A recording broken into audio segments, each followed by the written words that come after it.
Oh, that is an interesting aroma. From the Middle is a proud founding member of the Odd Pods Media Network. Hello, everyone, and thank you for tuning in to episode 118 of From the Middle. We are three middle-class guys living in the middle of America, in the middle chapters of our lives with a point of view somewhere in the middle. If this is your first, second, or however manyth time tuning into this podcast, we're comedy, culture, entertainment, and interview. In this specific episode, we reminisce about our guests from episode 117, Nate Weber. We talk about breakfast burritos, parenting, preschool, parental projects, why we podcast, and for the first time ever on From the Middle, we taste test a weird food. You're going to love this one. Kick it to the intro. Oh, for the love. Sorry, just clearing my Mountain Dew hole. I got my phone hole cleaned today. That's where you keep it? You're so cerebral and you're so developed and evolved.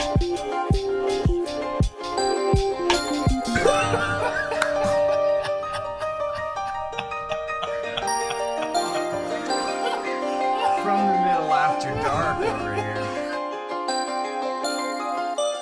I'm really interested to hear what you guys thought about our interview with Nate last week. We didn't really decompress much, and I thought it was so good. So I'm curious to hear you guys' thoughts. You know, when you see like a giant muscular statue and you just feel small and significant in comparison. Or maybe like in Lord of the Rings when they're on the boat and there's the two giant you shall not pass statues that look like they're like 5,000 times taller than they're in the boats. Yeah. It's kind of like that. Like I think it felt kind of like that. Like some people can make you feel small, and he didn't with his words, but he did in every other way. That I could have felt small. And that's me. That's on me. That's my issue, not his. He was charming. Because of his like manliness and ability to survive in the wild, and he's a soldier and and he just philosopher. And, and he's so humble but knows everything and like a super intelligent and wise, and it was like that. That's my issue, not his. That's the part that gets me too. I loved it. I want to do that again, like tomorrow. Talk to him more, and I want to just like show up at his house and hang out on his porch and just have him tell me stories. Just announce your presence, like just a couple hundred yards off. Yeah, right. But like at the same time, it's like I feel like I've been talking a lot about fishing lately, and here's a guy who will tell you he's not a fisherman, and then like you'll watch him on this TV show and you're like, I don't think I can talk to you about fishing because I watched you build a pier to fish off of, and I'm over here in a stocked pond trying to figure out what color worm to throw. And it feels like there's a comic who has a bit about, the astronaut in the room always has this story to one up everybody. That's like the closest I'm ever going to be to like the astronaut in the room situation. Like I have nothing that it's remotely interesting to say compared to what Nate had to say. Yeah. And, and I mean really in space, not like Jeff Bezos in space, but like actually in space. like astronauts, like a real astronaut, not somebody playing astronaut. Not someone who has enough money to decide to be an astronaut. Right. Yeah, I could jump off the roof of my house and be in a similar position, right? So like a real astronaut, though. Something like that. But seriously, Kory, I'm sure you have plenty of thoughts because that was so up your alley. Yeah. You've been watching Alone for so long. Go. Yeah, no, if you don't know what we're talking about, so in case you missed it, please go back to last week's episode. That's episode 117, where we had a contestant from season 8 of the History Channel's Alone, Nate Weber. He was awesome. And to you guys' point, like you felt like you could have kept talking to him. He was texting me afterward and he's like, hey, that was a blast. Thanks for having me on. Please feel free to have me back because we barely scratched the surface. So just super, super nice guy. Really enjoyed talking with him. And there might be an actual offer to go visit his 40 acres up in northern Michigan. So I'm working through that. But anyway, really great episode. Yeah, it was right up the proverbial alley for me. I love talking to him. And I feel so that episode was the second episode that my wife Sherry has ever listened to. Wow. And the first thing she said was, not the first thing, one of the first things she said was, I never realized how much you say like. And I was like, well, I do. Thank you very much. And that's usually when I'm nervous to talk to someone because, like you said, Dillon, you feel small compared to him, but also like I admire survivalists and guys that are that manly. But just and cool, and like our dad said that might be one of his favorite episodes. He's like a philosopher almost. Like he's got a Rob Fershaw-ness to him. Yeah. We had Mr. Fershaw on. So yeah, it was really fun. I just wanted to get you guys' thoughts because we hadn't really downloaded from that. He shared a funny story about when he got dropped at his location for the TV show Alone. He was offered a breakfast burrito. They asked him how he wanted it prepared, and they gave it to him. Before he left. That's not part of the island experience. Yeah, it's not part of the island experience. Yeah. Thank you for the clarification. So whatever combination of ingredients he chose for his breakfast burrito did not agree with him, and that's how he spent most of his first day, which is it's worth going back to the episode to listen to that. But that tied very nicely to something I wanted to share with you guys about one of our favorite fast food chains, Taco Bell. So Taco Bell has a couple new breakfast burritos that they offer. Indeed, they do. Great. And I had seen a commercial for these breakfast burritos. My wife was away 2 weeks ago in Colorado, so I was Mr. Mom for an entire week. I got through it. And one of the mornings after I had dropped off all 3 kiddos, I was like, you know what sounds good based on that commercial I saw last night? Some Taco Bell breakfast burritos. So I go to the drive-thru and I said, hey, I'd like to try your toasted breakfast burritos. You have 3 of them, right? And he goes, yes, sir, we do. I said, I'll have one of each. He goes, great. And then he said, what protein would you like? We have bacon, we have sausage, and we have steak. And I said, I'll have one of each, thinking that he would pair that protein with the most popular version of the breakfast burrito for a total of 3 burritos. So I get up to the window and he says, so that'll be 9 burritos, but my social anxiety skills are not where they should be. And I was like, oh, okay. I did my Midwestern being agreeable thing rather than go, hold on a minute, sir. I don't think I want 9 burritos for breakfast. I think I only wanted 3, and I expected that you would pair your protein with the most popular version of the burrito. But I just went, yeah, that sounds good. And had 9 burritos for breakfast. No, I didn't eat all 9. But they're very tasty. I had 3, and they agreed with me about as well as Nate's did. Of the 3 you had, what was the nicest combination? I do like the hash brown one because they got one that's got hash browns shoved in it. Mm-hmm. That was pretty good. And then they have a cheesy one, and then they have like a grande one that I think has just more stuff on it. But the steak is good and the hash brown is good, so I would go steak, hash brown. But like you guys said, I texted you that morning, and you're like, sounds like the perfect opportunity for a taste test video. Yeah. Which I did not do. I only Indeed. I'm so disappointed. I have a passion for doing taste tests. And so like when you sent that text message, I got real excited and I almost came over. I was going to lay out like all 3 of the hash brown ones, all 3 of the cheesy ones, and then all 3 of the grande ones. And then I guess eat them in different sittings to see which protein but anyway, after a couple, I was like, I don't feel so good. and then like an hour and a half later, my stomach's going. Oh, yeah, it's the best. Fun times. Oh man. But Nate was great. Please go back to episode 117 and listen to his story. It was so much behind the scenes, so much life philosophy, very little alone, and just it was an honor talking to him. And we might have him back sometime. Unless you love the show Alone, then there was a lot of that. So go back and listen to that.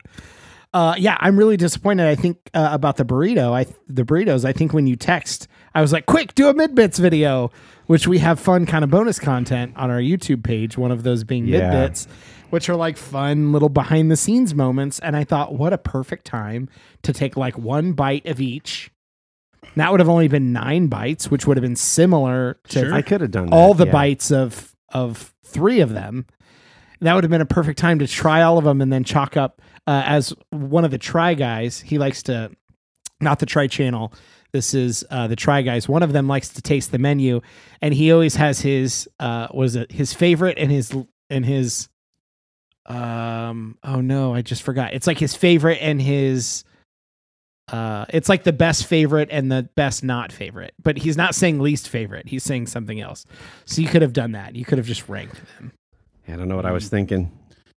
I guess we're just not to the level of, social influencer that I like live my life and think this would make great side content.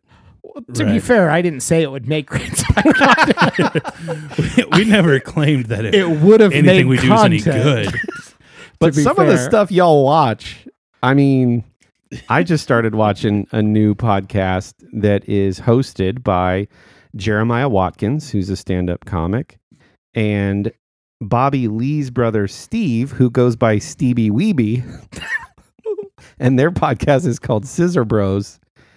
And they're kind of like doing like jackass like challenges with like hot sauce and electrocuting themselves, and some of the content, like one video, okay, you guys,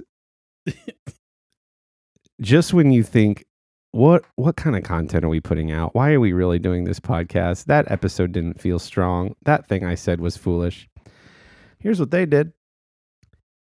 They took laxatives and some kind of, not syrup of Ipecac, that makes you throw up, some other kind of stuff and stool softener. So 3 different versions of laxatives and or stool softener, stripped down to just adult diapers. And the first to, was the loser. Okay. That was that episode. Fantastic. Of Scissor Bros. We're children. Wow. So I'm like, you know what? Talking about some of the stuff we talk about compared to that feels pretty thoughtful and valuable. So, there's just a lot of content out there. Something for everybody. There sure is. And that's kind of what's cool about the world these days. You can find your own little corner of the world. And if that's what, if that's what you get a kick out of, then God bless. We still need to interview a furry. Anyway. Yeah.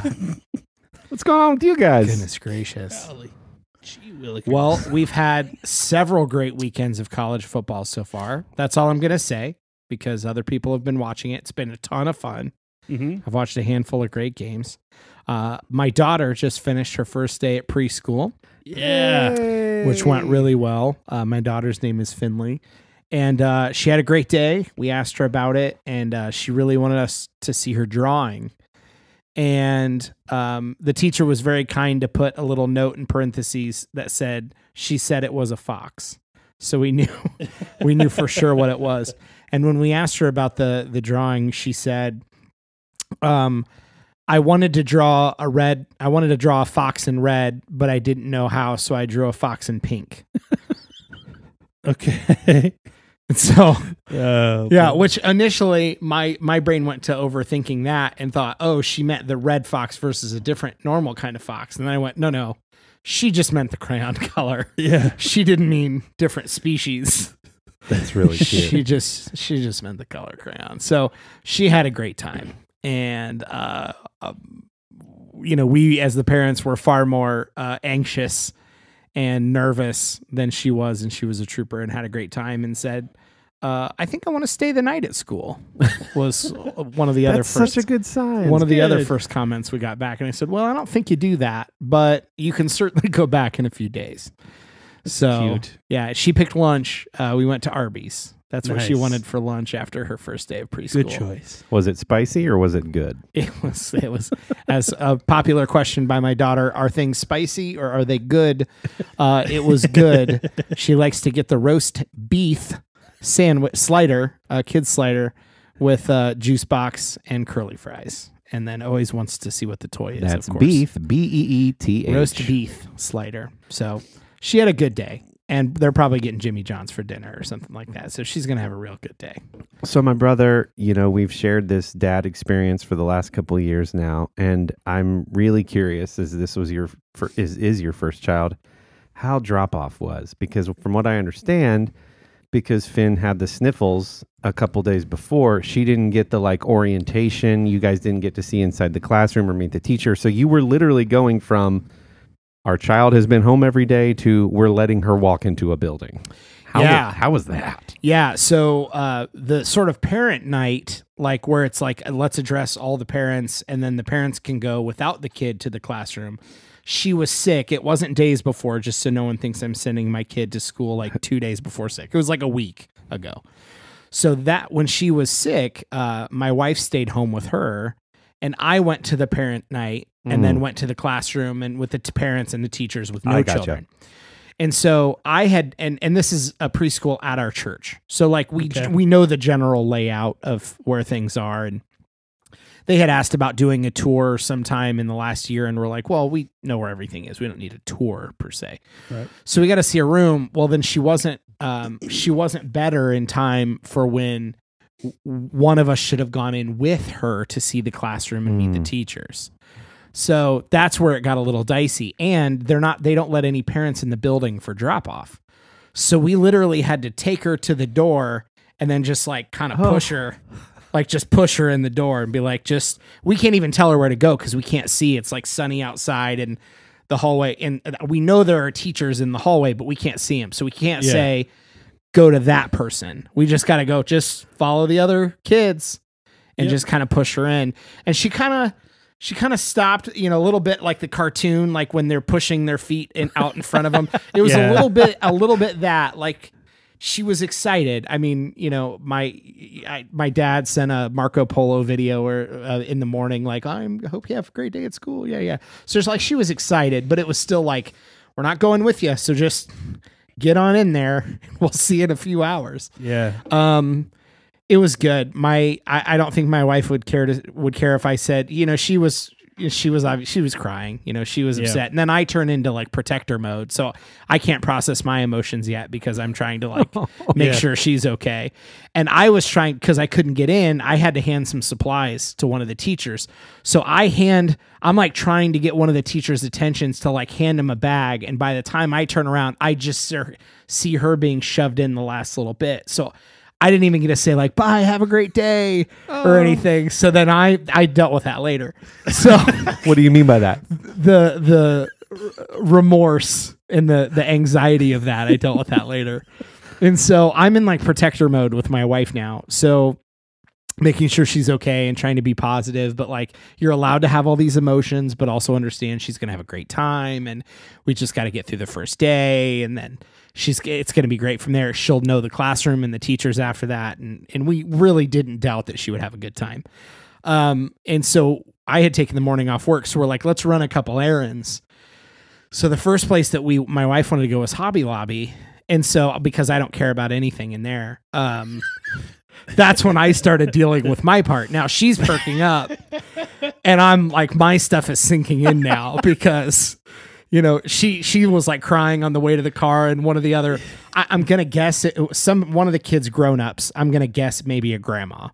And as we're all walking back to the car, not necessarily together, this maybe grandma looks over and says, well, that was easier than I thought. And my wife's yeah. Trying to hide her face and duck into the car. And I'm oh yeah, well, I'm sure they're going to have a great time. Okay, see ya. But anyways, now we're at Hobby Lobby and she's like now kind of in the zone on this. And then I'm starting to deal with like, I didn't even get to really say bye to her before she walked in. Like we were just shoving her in and she didn't literally know anything. Like this is just a random hallway as far as she's concerned and her parents are walking away. We left her alone to figure it out for herself.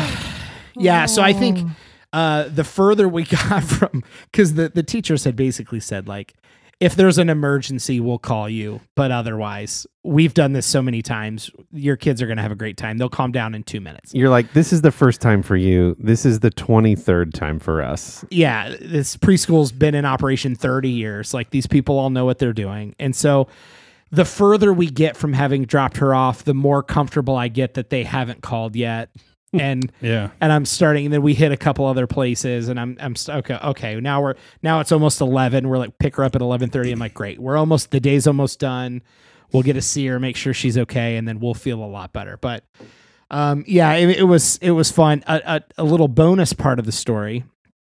I don't know how often this happens to you. I have multiple belts, but one of them apparently shrank. So I have one belt. When I said I have multiple, what I meant was I had one now, as an update to the story. And it actually, fortunately, most guys have had a belt break on them at an inopportune time and place. Fortunately, this happened to me over the weekend. We were at my in-laws. I had shorts that fit either way.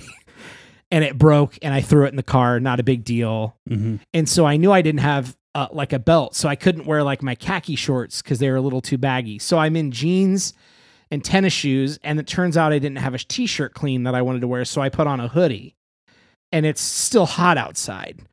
So adding into the anxiety and the stress of the morning was the fact that I was in a hat, hoodie, jeans, and shoes, and it's like quickly warming up to 80 degrees. And so this is like piling on and exacerbating the issue a little bit. It's kind of like how we wrote the description of last week's episode, or a couple weeks ago, where you're like, the world is boiling. And the world is boiling. And so my own little personal world was boiling today. Did you have flashes of like dropping her off at college?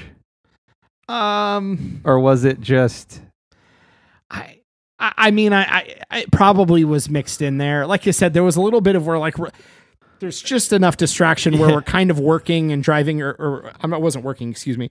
We're driving around and running errands and whatever, but I'm sure that was mixed in there somewhere. It was a little bit of like, she'll never be at home. I mean, the last year and a half she's been at home. I mean, I've worked from home. She's been at home with us. My wife stays at home.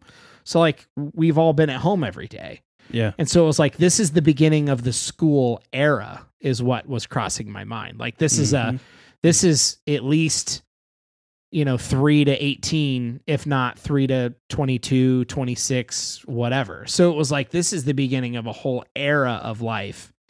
And for the next 2 years, it'll be a couple days, and then it's going to be 5 days. And so I think that's what was crossing my mind more than anything else. Like this is now just a thing she'll do for a really long time. Yeah. Until she does something else. So that's what kept crossing my mind. But she's good. I knew she was going to love it. There was really no doubt of that. So it was like just confirming at the end of the school day she was okay. And then we could sort of go, okay, it was fine. She liked it. The teachers were nice. She drew pictures. She had a great time. Good for her. So yeah. That's probably what every other parent experienced, minus the broken belt and the boiling temperature. But we have a podcast, and we get to talk about it. And we get to the things that matter. About it. That's true.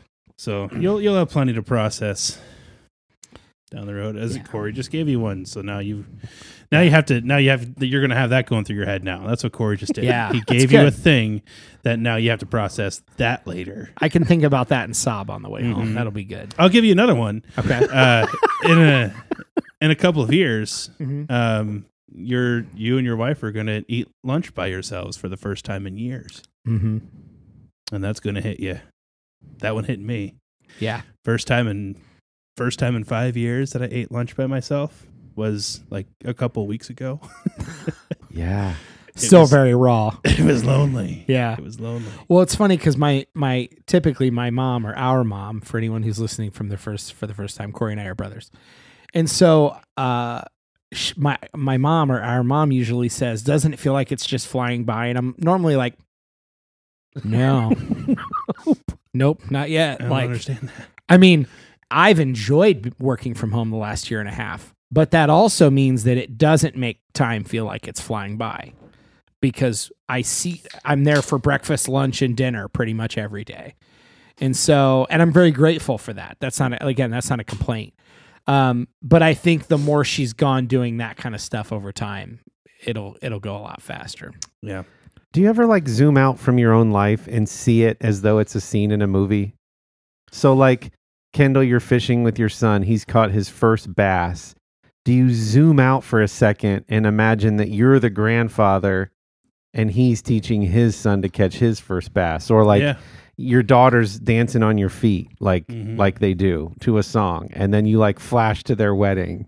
Yeah. Oh, totally. Like and that's not a gloomy thing. Like it's a happy thing. It's just like I do that regularly, and it's kind of good because it makes me stop and enjoy that moment, like being present where I am. But if you're just so caught up in it that you're just trying to, quote, get through it, you wouldn't maybe do that as much. So I'm kind of glad that it happens. Like it forces me to really soak up the moment and like remember this. Take a mental snapshot of this moment. Yes, that's honestly why, like, a lot of times I don't take pictures of things, because for me, like, the fumbling with the phone is a distraction that I don't want. Yeah. So in the case of my kids catching their first fish, I took pictures of that because like I feel like that's like a quintessential like first fish photo. Kind of opportunity, but I make it real quick and then I'm done. Like I'm not taking videos of it or anything else. I'm just there in the moment. And I think about like in the future, like you're going to get to, I have that specific thought. You're going to get to share this with your kids someday. And like I'm remembering back to like when I first started fishing, and now I'm thinking about like what you must be feeling right now, and all of that stuff. There's even weird thoughts that enter my mind. Like, in 20 years when you're talking to a therapist about me, I want this to be one of the good things that you bring up. Write this down. So I'm going to choose to make this a big deal, and I'm going to be patient. Yeah. I do that too, where you're like, stop and say the thing that you want them to to remember. like that, like time stops and you're like, son, sometimes it isn't about the breakfast burrito. It's how you respond to the breakfast burrito, but you sense yourself slowing down and going like, hey man, if you're ever going to remember something I said, but of course it's going to be the things that you said in anger when you stubbed your toe on the coffee table that he's going to remember what you said. Who put the coffee table right? If these kids don't start learning to put away their freaking... Yeah. Oh, man. Why do I have to tell you every day? I hope you guys are liking this. Sometimes we think we can't just respond to the popular culture shows and movies all the time. Like, we want to be creating content that's like thoughtful and sometimes deep, and this is fun every once in a while, because sometimes I walk away and go, man, all we did was talk about Star Wars and Marvel stuff, and we've got like kids and important things happening, and like to be honest, like it's like one of the things that we've talked about before, and one of the things that I tell people about like why we do a podcast is that there is a portion of it where we want to document our lives. This is almost like journaling, right? Yeah. And so like I want to talk about these things. For me personally, these are the interesting conversations. The more interesting conversations are these ones. And there's a hope there that other people will find it somehow interesting and relatable and things as well. That would be great. And it's not lost on us that we certainly want that to occur. But at the same time, I want to have these conversations. Yeah. And I want to remember these conversations. And in full transparency, we're still learning about you, our audience. And maybe what you want is for us to pop some laxatives and see which one of us poops first. And if we're as likely to do that. So you never know. That's the beauty of this program, is that sometimes we're serious, sometimes we're goofy, sometimes the episodes are flops, and sometimes we have really interesting guests. You just never know. One thing you can always count on is at some point we're gonna throw to an ad break. You can count on that. Almost like clockwork. You could almost go 5, 4, 3, 2, 1. Hey, I'm Pantsless Aaron. This is Stevie. And I'm Augie. And we are BFYTW, a podcast all about playing games and having fun. Our games are usually based on British panel shows and game shows, but we'll play anything that captures our attention and imagination. Why? It's right there in the title. You'll never guess what the F stands for. I love that show, by the way. So glad we inserted that ad from them. They're the best. They are the best humans. One final thought. Kendall, I totally agree. I think our goal with this has always been, it's a bit of documentary, audio documentary. I mean, it's a podcast, but like for us, it's a little bit part audio documentary. We do want to talk about the things that we enjoy talking about.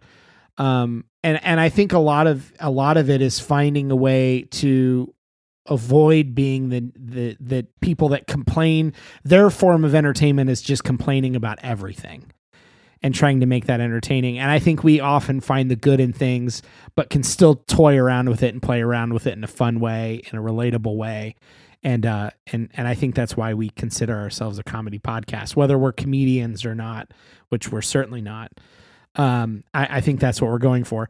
However, I do appreciate everyone that hangs around for some of the pop culture discussion, because it is a large part of what I enjoy, at least speaking for myself. And I did want to share a really nice comment that we got from one listener, Sean. Thank you so much for sharing this thought. He said, I enjoy the podcast, and I have from the start. I've never seen a Star Wars or Marvel movie, but you guys keep me engaged and entertained. Aww. And so it was a lovely little note, and we certainly appreciate that. Thanks, Shauner. And it's great to have you listening. And for whether it's Star Wars or Marvel or all our silly stuff or dad stuff or, shopping stories or fast food stories or whatever it is. Indeed. And just to be clear, and I think Dillon left room for this when he was speaking. We do like to complain about things. As a matter of fact, when we get started, we have a hard time stopping. But the point is, we don't want that to be all we do. Yeah, it's really having fun with it. That gets so tiring to do nothing but complain all the time, and to do nothing but like seek out and hear other people's complaints all the time. There's so much more to talk about. Than the bad things, and it transcends complaining for me too. Like, as somebody who likes to create things, I don't want to just suckle at the teat of pop culture and only react to what they're doing all the time. And I don't think we do. We were talking about that after recording a couple weeks ago. Like, I think we've hit a really good stride where we're not just going, what geek culture thing came out this week, and that's all we talk about for that week. Like, we're mixing in the other stuff. We're mixing in being dads and husbands and the things that we're learning, and like little pet projects or hobbies that we have on the side, or a guess where they force you to think about things that you wouldn't have thought about otherwise, or like a field of study or their expertise. So you're like, that's fascinating. So I think it's like about keeping yourself open, but creating content and not just reacting to content. And I think I'm really proud that we're not just doing the reacking. You know what I mean? Like, yeah, I feel like we're creating stuff as well. So anyway, they don't want to hear inside baseball stuff. And we often we'll take the opportunities to throw the fart jokes and belch in there too. Sure. So, in the eloquent words of Jeremy Kester, that's enough of this circle back massage. Kendall, I'm so excited to share something with you. Something that I did while Sherry was gone. Okay. Because it's mechanical in nature. Okay. And I'm scared. I'm not ashamed to admit that I'm scared. That the most mechanical or automotive thing I've ever done is replace a headlight assembly on a minivan. Okay. Which is like a couple screws. Right. And that's not very in depth. But because of your experience in the, automotive repair industry, which is relatively little, you can appreciate a thing that I did. Okay. So I had a new adventure with the Harley. So when I first got the motorcycle and fired it up for the very first time, some of you know that this was a gift from my wife just before Father's Day. I was very excited and love having the bike. But when I started it up for the first time, I was a little underwhelmed with the sound of the pipes. So if you know anything about stock Harley pipes or slip-ons or mufflers, they have a very iconic sound, but they can range in decibels, and they were a little quiet for me. Well, one of the things I was starting to hear is that you can remove the baffles from those mufflers. The baffle is like the inner engineering, catalytic converter, some other parts and pieces that do a couple things, one of which is dampen the noise. The other is control your emissions and things like that, so you're not...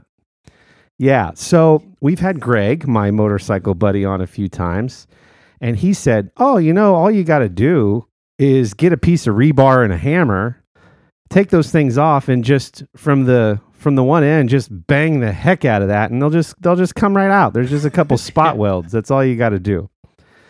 So while Sherry was away in Colorado, I had kind of a stressful day, and I thought, you know what I need to end this day? The kids were content doing their own thing, doing their homework for the evening. I'm like, I'm going to go in the garage and tinker. I need a tinkering project. Hey, it's raining outside. Greg said I could just bang these pipes and take the baffles out.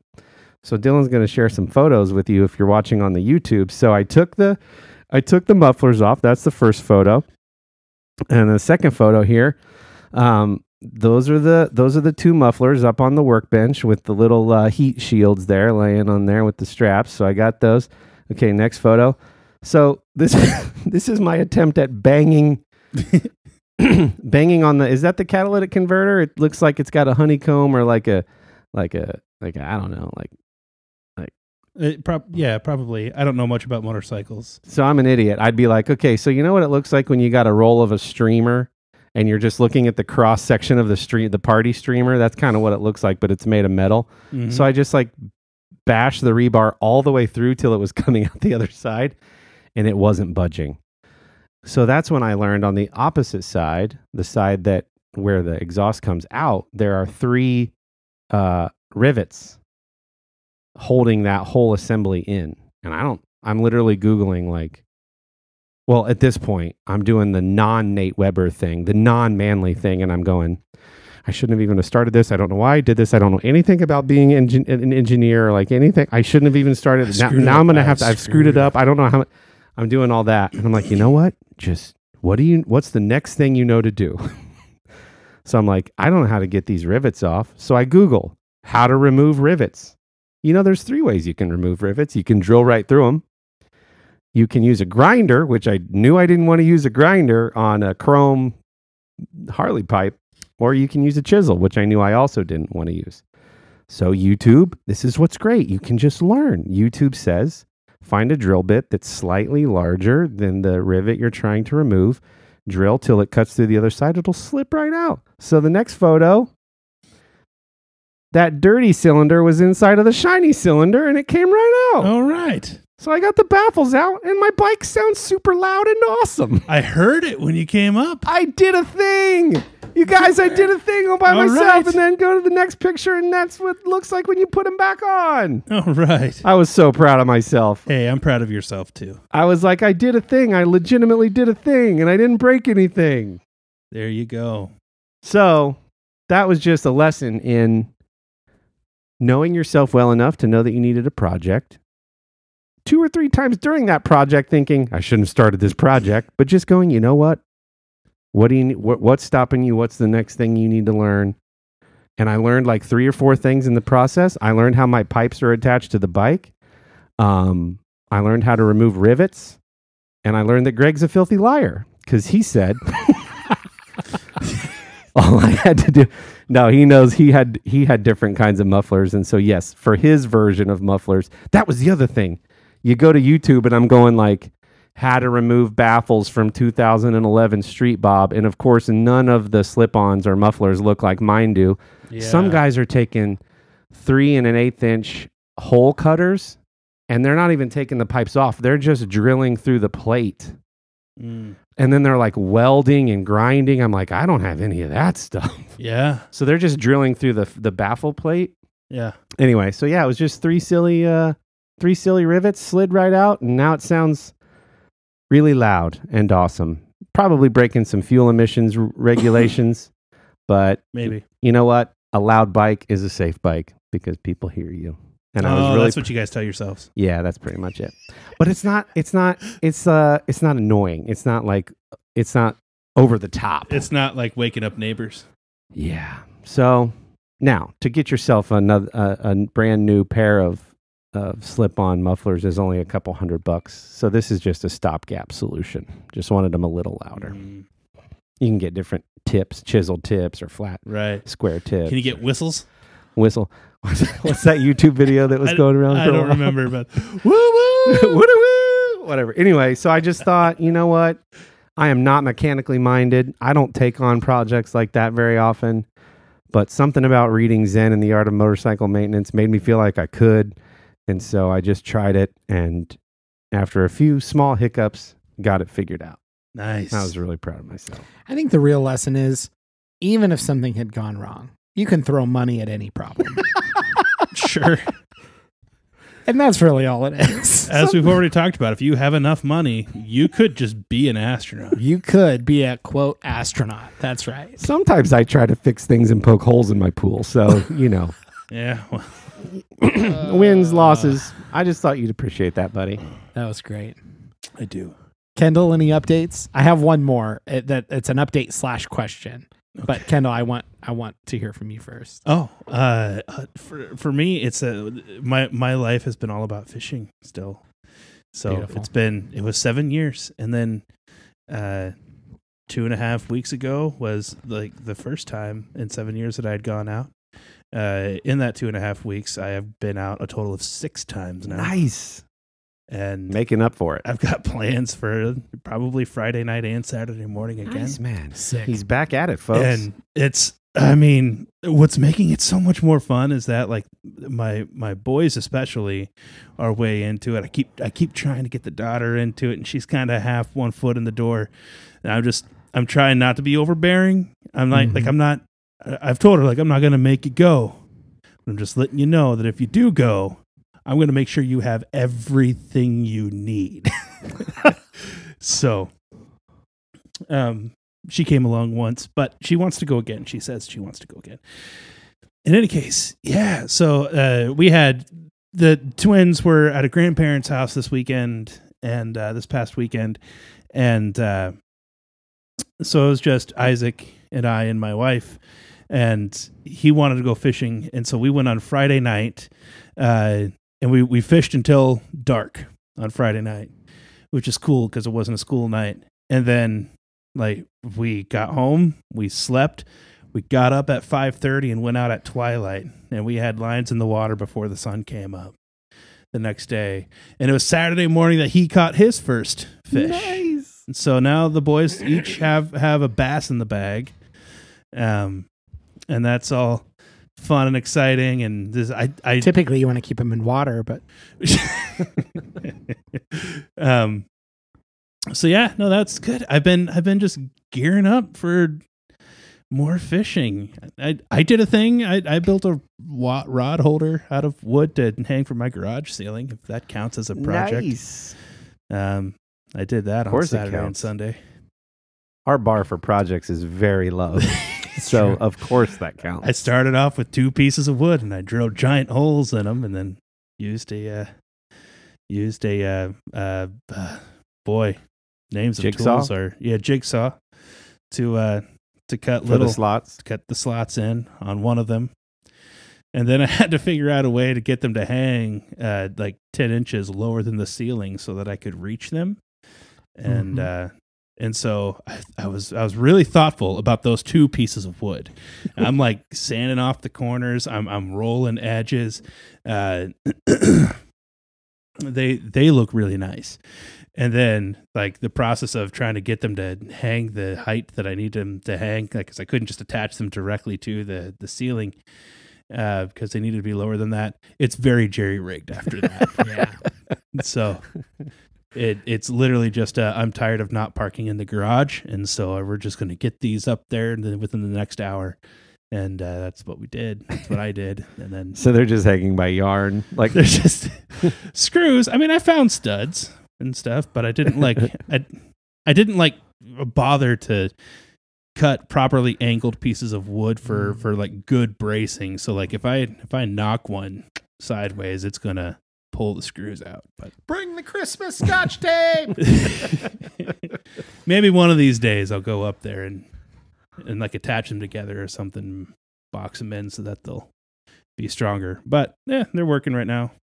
Nice, man. I'm glad you got back into it. I'm glad the weather's cooperated. Yeah, it's been so nice. On Saturday morning when I went out, like the temperature was in the 50s in the morning, and just had the wonderful little experience of like we had to put on sweatshirts and jeans, and it was a little chilly when we got out there, and there was fog coming up off the water. It was just so beautiful. That's the best. There's no better feeling, more peaceful feeling in the world for me than being awake and outside when I know everyone else is still sleeping. That is such a peaceful moment for me, and to have it on a nice, cool, crisp morning, when you have to put on a couple of layers and to see the morning steam coming off the ground, and I just like it. I like it a lot. You're sounding more and more like Nate Weber. Yeah. Well. Go back to 117. Check it out. What was your thing, bro? Yeah. Well, Corey, did you have one more quick update? Well, it's not exactly quick, but we might do it next time. Okay. So I had a question for both of you. And I think we've alluded to this a little bit, but we've gone to Costco a few times in the last few weeks. Miscellaneous. Not in the rain ever. Not in the rain ever. No. Well, they don't have plastic bags anyways. They at least are, we'll give you a cardboard box that you can throw your stuff in. That sounds worse. Not as big of a deal. You'd think, but I usually just don't take anything and chuck it in the trunk when I'm done. Yeah. So it's fine. So here's my question. Are you guys, as we're all kind of getting back out there more, doing more things, restaurants, shopping, sporting events, the whole COVID thing, right? Some people have heard of that. Are you guys more irritable when you're out and about now, like doing normal things? Like, do you feel like more people have forgotten like how to drive, common courtesy, not standing in the middle of aisles of Costco? Like, do you feel like those things are more common? Do you feel like maybe it's you that we're all dealing with less people? I've been working from home since March of 2020. I deal with a lot less people in person than I ever have in my entire life. Yeah. By far. I feel like I brought this up a handful of episodes ago where I was like, I don't know if it's me, like if all my social etiquette things are just off, or my tolerance for stupidity in others has gone way down, or what, but like it felt like I was like a stuttering start. Like I was really frustrated. Oh, it was when I was at the drive-through placing the order. Yeah. Yes is the answer. Okay. The short answer is yes. There's the normal examples like people walking down the middle. We've discussed some of this before on the podcast. People walking down the middle of the parking lot lanes, and so you can't go around them. People really slow to pull a cart out. People talking to the Costco person, checking, like chit-chatting that they're checking IDs, and you they don't really. You just flash it, but like you don't want to just like push past somebody. So here's a really obvious one. When you go to a place like Costco, most people. You walk down an aisle, you go around, you come back the other way, you go around, you come back, and you have this pattern through most of the store. Unless you're beelining in, because you're there every couple days and you just need a couple specific things. Most people like, I'm going to a Club Channel store. I'm going to take my time and kind of walk through all the aisles. So that's just kind of how the flow works, especially in the food, and especially when there's samples, because then you're kind of eyeing the samples, right? So once they put those little sample carts beside the end of an aisle, your aisle size now is really I don't know, 5 to 6 feet wide. It's significantly less because those carts are pretty big. So as an example, I see somebody in front of me push their cart up, they get a sample, and then they push it to the side of the cart at the perfect angle to completely block the aisle off. The whole aisle. So now their cart is at an angle, but almost lined up with the cart, blocking. And now you've got buildup on both sides as people are taking their version. Monster. Talking, well, right. And then, so I was a little annoyed, and then I was a little scared because this person was talking to themselves, eating their sample out loud. Of course they were. And so then I was a little nervous. But I thought, okay, maybe this person's legit a little crazy and they're not paying attention at all. But that kind of stuff happens so many times throughout a store like that I just find myself going, and I think it's me. I think it's a little bit of we've talked about this before. I think sometimes I feel a little bit more of the Seinfeld humor in my bones, or the Sebastian Maniscalco. We haven't thrown his name out there in a while. I feel a little bit of that in that sort of comedy, but as like a flaw in my personality. Okay.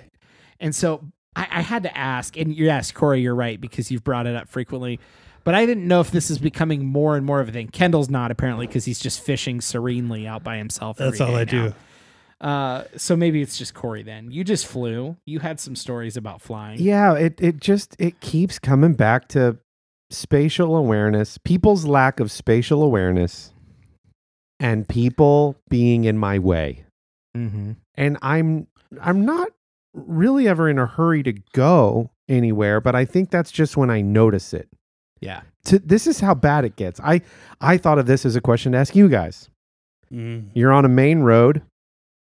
Crossing that main road, there's a light, a traffic light on this main road, but the light is only activated by a small country road that intersects with that main road. Okay. You're like a couple 100 feet off, and it's only one car on that country road, the small road, that has triggered the light to make you have to stop. And I will look at that car like, oh, come on. Like they didn't do anything wrong. Right. They're just on a little country road that happens to intersect with a more major road that I'm on, that I'm now inconvenienced by. And I won't give the person a dirty look, but I have the thought, this freaking guy. Like, that's how bad it is. Just because I don't want to be bothered by... If we're talking about times where it's clearly your own issue and not their issue, which that story was an example of that. Right. Oh, what's it? The closest that I get to that is that I can think of off the top of my head. When you're stuck behind a car going down a country road, and it doesn't have to be a narrow lane country road, because sometimes those are a little scary for people to drive on. But when you're driving down a remote road or a rural road or whatever, and they're going like 56 and a 55. And you're like, I know that I'm thinking, I know this is my issue, but it's you and I for 15 miles. What do you think about 65? Would that be okay? If we had walkie talkies, I'd be going, bro, 65, 67. Okay. Like, can we move it along 55? Yeah. Can we move it along a little bit when you know there's nobody around? I mean, well, here's the thing. I'm a 4 or 5 over kind of guy, no matter what the speed limit is. Period. I don't care who's behind me. And it's not an unsafe thing, but like a good example in Ohio is between Northwest Ohio and Columbus, there's 117, this is a great example. When you're driving it at night, there's no cars on it, but parts of it are still 55, and I'm going, there's no sense in me going 55. I'm not going to go 80, but like I'm going to go 62 or 63 or what. I can go a little bit over. Yeah. This is a 4-lane.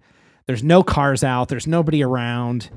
Like we can move a little. Certainly we can move a little faster kind of thing. I can certainly understand that. And there are times, there's times when I'm for example, like I guess for me, like I don't direct my annoyance to this guy. I direct my annoyance to like somebody needs to do something about this traffic light situation. Which this is the solution they came up with. Yeah, It's only triggered by cars on the side road, and it defaults to being constantly green for the main road. Yeah, I suppose. So like this is the solution they came up with. And Yeah. really, usually even then, you'll find that the smaller road will only trigger a green for probably 3 seconds. Yeah, Like it's going to allow 1 or 2 cars to go through max. This isn't like a 15-second green light where you're just waiting. And so that probably makes it worse for you. I feel for like your argument. if I'm the person on the country road who triggered the red light for the traffic on the big main road, I feel this like underdog sense of accomplishment. Yeah. No joke. Not like, sorry, everyone. I'm not like, sorry, everybody. I'm like, yeah, take that. Take that, main road travelers. You and your main roads. Man, that stuff's funny to me. Like, I'm with you, Dillon. Like, there's comedy in that stuff. And I don't know that we have the skill set to like break it down to its most, comedic levels or whatever. But man, that stuff makes me laugh. But yeah, I think it's funny because it's like observation, and you're kind of like you're annoyed by it. So you're not to the degree that you would ever say or do anything. But I've been close with the people standing in the middle of the aisle, like having a chat, and you can't get around them. 2 carts. Oh, yeah. Neighbors in the grocery store, excited to see each other, and just completely blocking the aisle. And I just kind of give that look of like, not a better place for this, or you couldn't like single file your carts and stand next to them, or Yeah. just gonna hang out here. Like, okay, I'm the pro. I guess I'll go. No. You guys, please. You live right beside each other. Keep talking in the grocery store. Let me go back from whence I came. Wouldn't want to interfere with your. That's all going through my head. Yeah. Well, if there was one positive note out of my trip to Costco, well, there were several. I love. Costco could sponsor this show, and I would enjoy discussing at length why I think they should sponsor us and people should go there. But I found something, and we talked earlier about trying food. Mm-hmm. And we've never done that on this podcast. Never. Although the request has come up at least once. Yeah. I found something, a little snack something that I've never had before. And I brought it in for us to try. From Costco. From Costco. Yes. Wow. So you've never had it before. And I've never had it before. You decided that you needed a lot of it. I didn't even know that it existed.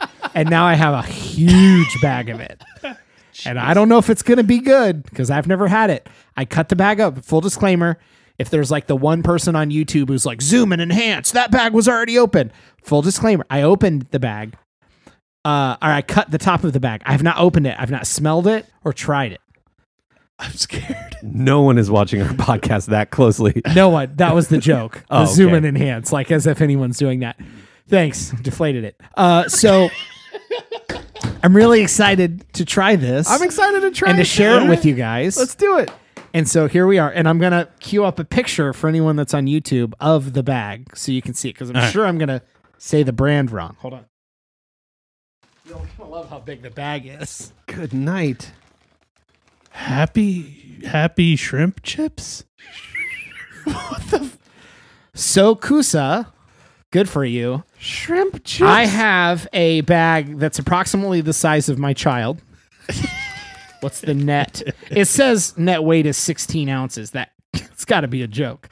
So, well, I mean, they're light.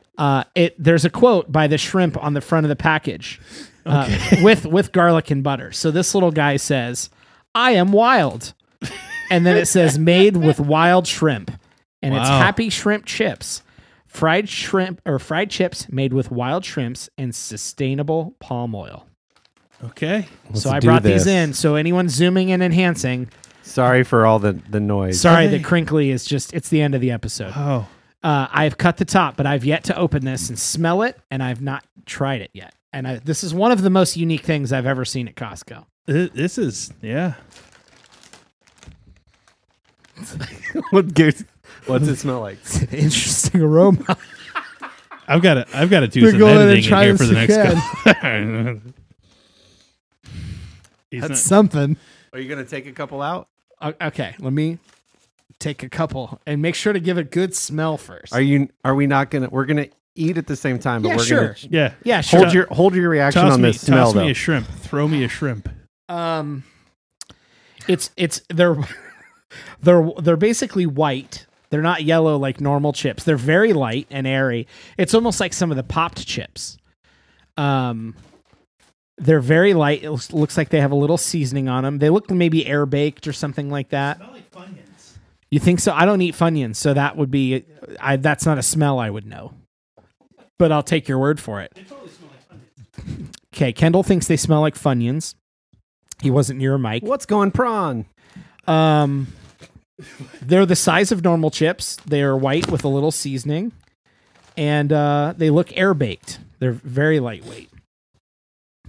And so now we all have some shrimp chips with garlic and butter. Cheers, gentlemen. Cheers, gentlemen.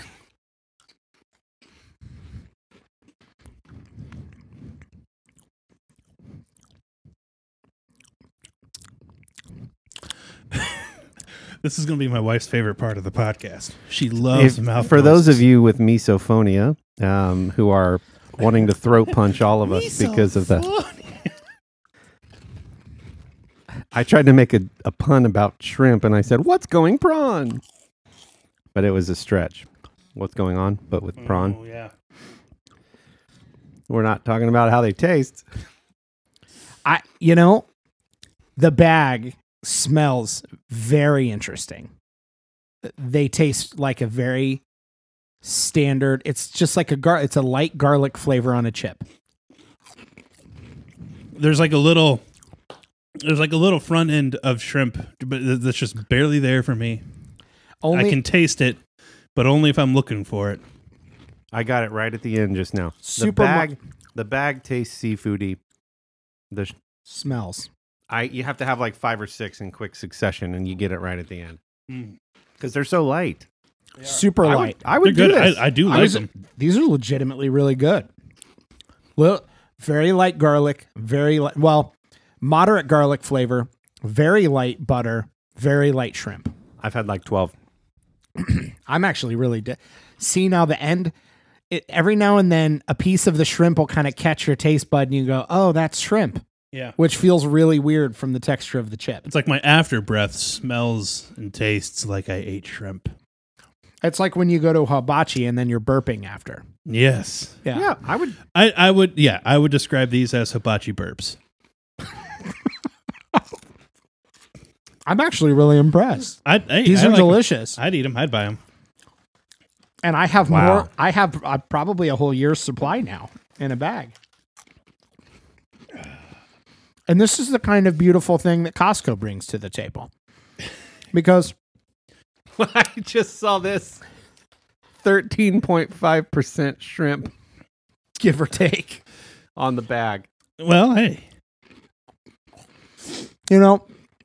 That's fun. I always think of Sam's Club as like, if you want standard name brands and then cheap stuff discounted, you go to Sam's Club. But if you want a lot of like organic, grass-fed, free range at a discount plus name brands at a discount, that's Costco. And they have unique stuff like this. And I've never seen. We don't live in a part of the country where something like this would ever be a normal thing you could buy. Shrimp burp. People talk about going to parts of Asia and like all the unique foods in parts of Europe and all the unique foods that you can get. That's not the Midwest of the United States. Like, Right. That's just not. So it's rare for us to get anything. Somebody might live on the West Coast and be like, yeah, we have shrimp and seafood flavored, all kinds of stuff. Yeah. For us, this was an experience. We have steak things. Mhm. That's kind of our bait. We eat steak around here and Beef. burgers. It's beef. We eat it. Yep. Did I talk about the mango habanero frozen yogurt? No, but that Oh. sounds good. Sounds I delicious. was at a birthday party. Michelle listens to the show regularly. She happened to be there. Midler, Michelle. And she had found at their local Walmart mango habanero frozen yogurt. Mm. Wow. So you had the spicy kick of the habanero pepper and then the fruity tropical notes of the mango in a frozen yogurt. It was surprisingly good. Yeah, habanero specifically, I've learned, is a Maybe it was sherbet. is paired well with fruits. How do you say sherbet? Is there I say sherbet. sherbet? Hmm. I had a delayed. Sorry for I anyone think- on YouTube. I just put the picture of the bag. Oh, of that's shrimp cool. up. Make sure you show There the it is. 13.5% shrimp. Yeah. There it is. I see. I love how he's saying I am wild, like you said. I'm wild. They were going to make a pink shrimp, but they didn't know how, so they made the red. I made the red one. Beautiful. Speaking of animals, one quick story. So we are now a 2-dog family. We purchased a Boston Terrier over the holiday weekend, and we are no closer to using the term fur baby. So this is Piper, our little Boston Terrier. So just real quick story. So Lily, our oldest, had been doing research. I was very proud of how responsibly she handled this situation. So she took all of our family's preferences for if we were to get a second dog, what would our family prefer in terms of does it shed or not, what size, etc. And so Lily landed, based on our entire family's criteria, landed on Boston Terrier. And while Sherry was away, and I think you'll remember a few episodes back, I said Lily was having a bit of a hard time with school. So as a welcome distraction from the from how school was going, she put all of her energy towards puppy research. Okay. Now, she now admits, in hindsight, that she had probably gotten a little tunnel visioned. Like, it's one thing to see, is my family even open to the idea of a second dog? Then, if so, what species? Lily did those first two and then got excited about a specific particular dog at a specific particular breeder Oh boy. named Cupcake. Yeah. And so we had a family meeting when Sherry got back from her work trip. Lily sat us all down. Okay, I don't want anybody to think that I'm pushing the Boston Terrier, but based on what everybody has said, and I think so she had got us to the point we were all like, I think we're good. We're good for a second dog. Sherry's like, can we just wait till spring?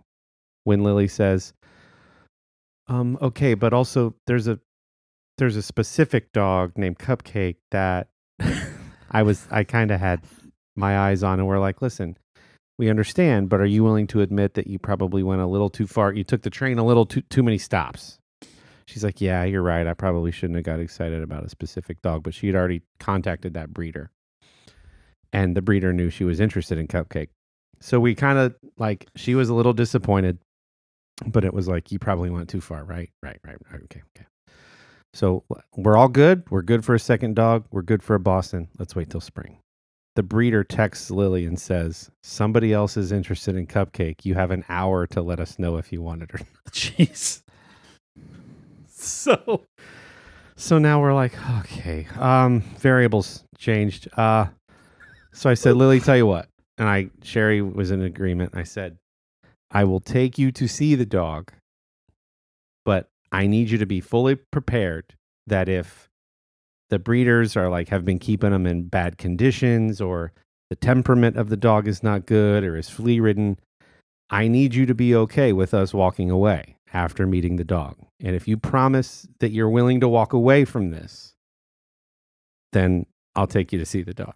So after an hour and 15-minute trip in the middle of nowhere and the wrong address from the breeder, which is a story, it was Amish folks, and they were trying to direct us without knowing the number of their own house. So that was interesting. So they're like, oh, are you in Tiverton Township? Okay, well, what you want to do then is, just go east there. And I think that road eventually becomes, I'm not sure. Hold on. And then they're like, well, there's a dirt road that ends up coming. They gave us the wrong house number. So now we have to drive to a certain area to even get cell phone reception to try to find where these people live. I finally get him on the phone. He goes, well, I'll stand outside at the mailbox. I'll see you coming. I'm like, just tell me your house number. He's like, hold on, not sure what it is. Hold on. Anyway, finally found the house. Very sweet people. Of course, the dog's temperament is perfect and is like licking Lily's face and is just super clean, and their house is clean, and we felt good about it. So anyway, long story long, this is Piper, the Boston Buckeye there, and our other dog has taken to her. Okay, Scarlet, our current dog, is not thrilled yet, but also isn't attacking her, so that's a plus. But anyway, so I was very proud of Lily and all the work and research, and she did all the communication with all the breeders all by herself, and so yeah, that's Piper. All right. So this one is parenting, preschool, pipes, and puppies. I don't know if it might not be, but and shrimp chips and prawns. Yes, Prawns. parenting, I'm writing it down. preschool, pipes, prawns, and puppies. It's got to be. What else is it going to be? Shrimp chips. Just the whole name of the episode. You guys are fun. Thanks for hanging out. This has been a fun one. Was there anything else? Sorry. I think that was I thought it. I'd throw the puppy Let's wrap story. her up, I 'cause wanted I'm gonna one eat some more more P chips. word. I wanted one more P story to throw in. It's the cleaner of the options, so it's good. Thank you we're for- sharing pea stories? Hey, you know what? You know who's excited about? You guys want to hear about why this Great episode? Lakes has a beer called Burning River? Another time. Thank you, and we're sorry to Artius Man and Stello Mints, two awesome companies who collaborate with this podcast and partner with us. We're really excited about that partnership. If you are into quality men's grooming products and or CBD mints, I highly recommend those companies. I'll tell you which one's which if you're not sure. Because Artius Man has the quality men's grooming products. Fill your cart with their products. That's artiusman.com, ARTIUSMAN.com. Use promo code The Middle upon checkout to get 25% off of your first order. And Stello Mints, awesome CBD mints that are in a really cool, stylish tin that you'll feel comfortable taking anywhere, whether that's a business meeting or a social event. They're right there. That's stellomints.com, STELLOMINTS.com. Use promo code The Middle at checkout to get 10% off of every order. They have 3 awesome flavors for you to enjoy. We've been hearing from a lot of folks actually that have been using them and are enjoying them. So be sure to get your discount at stellomints.com. And that is it. Our episodes drop every Wednesday. We would really appreciate it if you enjoyed this or know somebody that you think would. Let them know. Like, review, rate, subscribe, all of the things. Really appreciate it. That's it. Oh, people are going to hate that.